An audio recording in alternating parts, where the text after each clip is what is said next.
If a one world occult system comes into place, I believe we will entirely lose our freedoms to speak out, to worship freely as we will, to own property as we do now.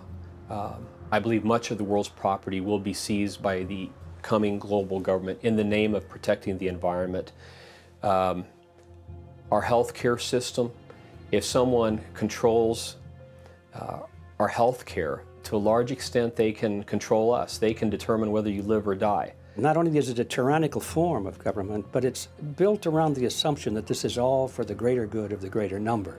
So the people at the bottom who are being told what to do are educated or propagandized or whatever you want to call it to believe that after all this is in their own best interest. A world government could actually dictate to a farmer what he has to grow, or maybe to get off of his land entirely and move somewhere else in order to save the environment. Maybe his piece of land will be designated special environmental property under the United Nations.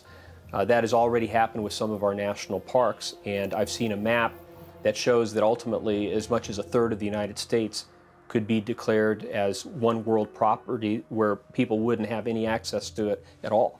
You're talking about the World Wildlife Fund. Their main objective is, again, to reduce the world's population. Prince Philip, Queen Elizabeth II's husband, he said that. He said, if I ever came back, reincarnated, I come back as a deadly virus. Well, of course he would, because that's what these people are into destroying the world society. Now that's how one can begin to understand the real goals of the Agenda 21 Sustainable Development UN Global Plan. You see, that plan in its own expression calls for a reduction of the human population by 85%. So you begin to wonder how it is we can survive in this country when our resources are taken and put off limits for our use, whether it's mining resources or timber resources, food resources, etc.